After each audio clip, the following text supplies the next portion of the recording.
A ver, hablemos de César Augusto. Siempre se dice que fue el creador del Imperio Romano, ¿verdad? Pues esa es solo una parte de la historia y la realidad, la verdad, es mucho más interesante, porque no fue tanto un creador como un renovador.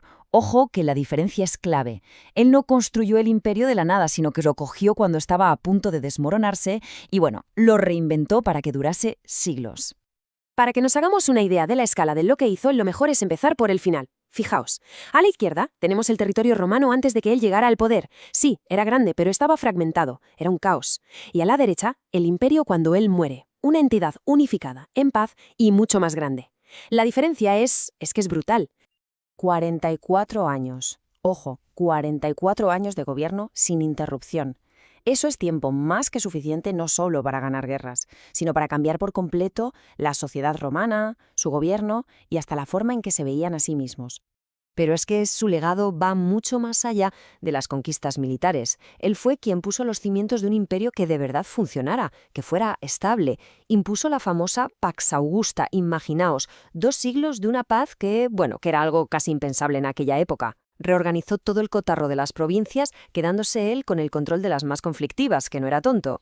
Y luego, claro, las infraestructuras. Creó el Cursus Publicus, que vendría a ser como el primer servicio de correos del imperio. Una pasada.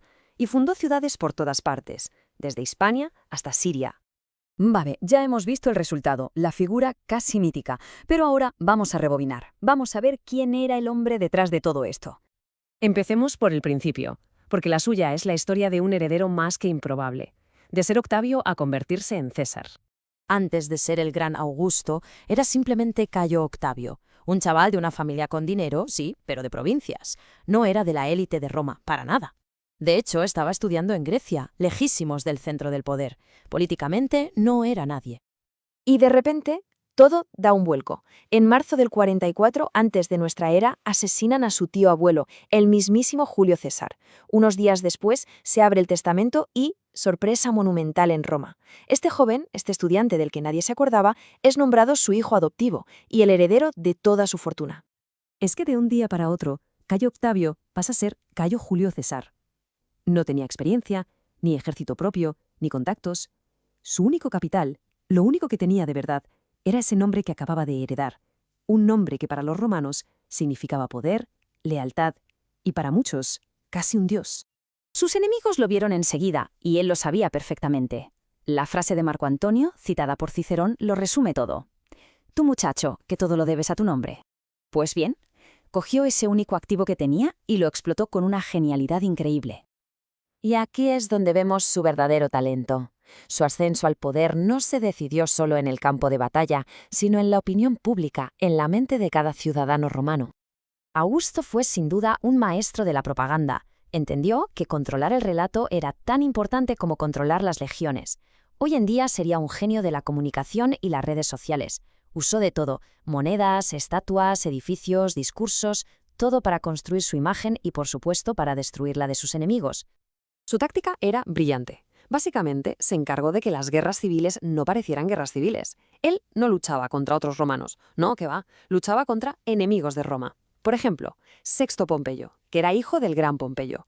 Pues Octavio lo convirtió en el jefe de los piratas y lo señaló como el culpable de que la gente en Roma pasara hambre. Pero su obra maestra de manipulación fue la campaña contra Marco Antonio. Hizo algo impensable. Robó su testamento del templo de las Vestales, que era sagrado, y lo leyó en público. Y ahí descubrió que Antonio quería ser enterrado en Egipto con Cleopatra y que pensaba regalar territorios romanos a los hijos que tuvo con ella. ¡Bum! De repente la guerra contra Antonio ya no era una guerra civil, era una guerra patriótica contra una reina extranjera y su marioneta romana. Y claro, tras la victoria total en la batalla de Actium, ya no le quedaban rivales. Era el dueño y señor de todo el mundo romano. El camino estaba libre. Pero la pregunta del millón era, ¿cómo mantienes todo ese poder sin que te vean como un rey y acabes asesinado como tu padre adoptivo? Pues aquí viene su jugada maestra final. Una auténtica monarquía, pero disfrazada. Aquí está la genialidad. En el año 27 antes de nuestra era, se presenta en el Senado y dice que devuelve todo el poder, que restaura la república. De hecho, él mismo lo escribió años después. Transferí el Estado a la libre disposición del Senado y del pueblo romano.